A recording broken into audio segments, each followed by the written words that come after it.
At 1:13 in the morning, Daniel's phone buzzed. A new voicemail. He glanced at the screen, and a shiver ran down his spine.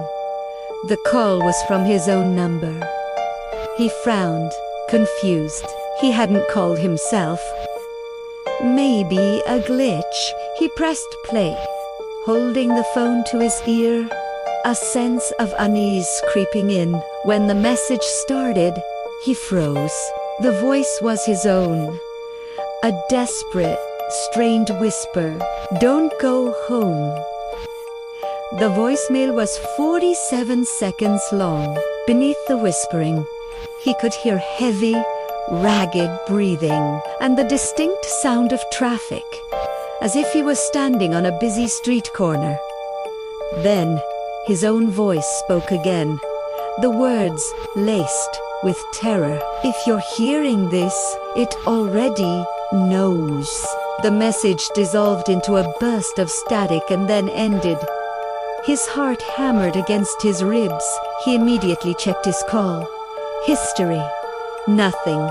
No outgoing calls to his own number. He scrolled through his apps, looking for anything suspicious, any new software he didn't recognize.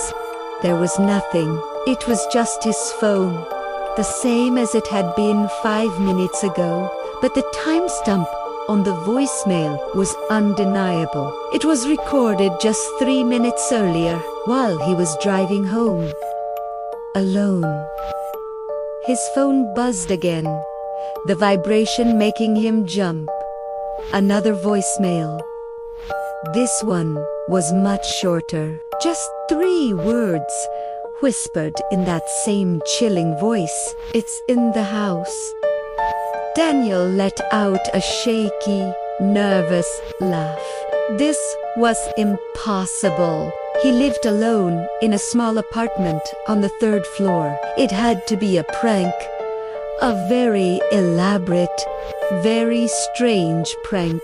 He pulled into his parking spot, the engine's silence amplifying the pounding in his chest. He told himself it was just a glitch, a weird network error, but the fear was a cold knot in his stomach.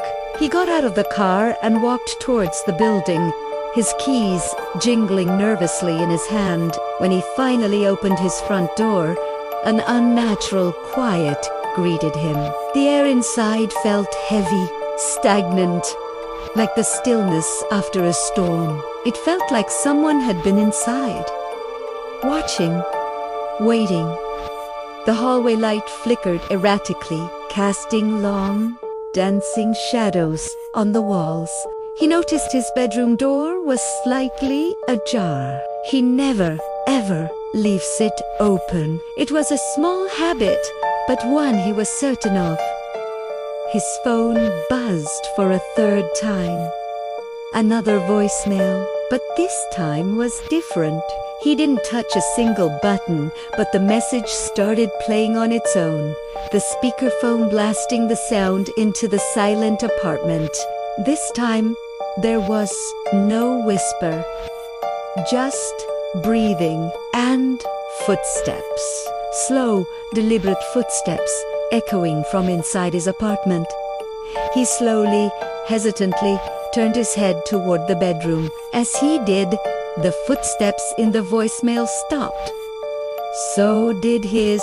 Then, his own voice, that same terrified whisper from the first message, came through the speaker. "Don't look at the bed!"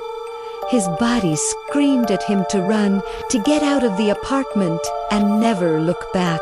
But morbid curiosity, a powerful, paralyzing force, took over. He looked anyway, and saw Italiano. Something was under the bed, a dark shape, rhythmically rising and falling.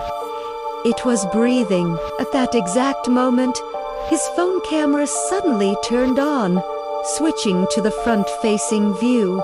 The screen showed him, standing frozen in the hallway. But the man on the screen wasn't holding the phone. The reflection of himself, the one on the screen, slowly began to smile, a wide, unnatural grin. Then its lips moved, and a voice's voice came from the phone speaker. "You weren't supposed to come back." The bedroom door slammed shut with a deafening bang, plunging the apartment into darkness. The last voicemail came through. Just one sentence: "Now I don't need you anymore."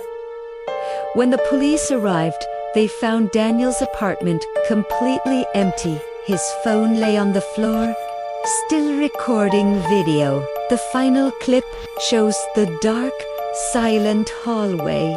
Then, a figure that looks exactly like Daniel walks into the frame. Eliance Dong looks directly into the camera and whispers, "Delete this." If this story settled deep in your bones, subscribe for more nightmares you won't forget.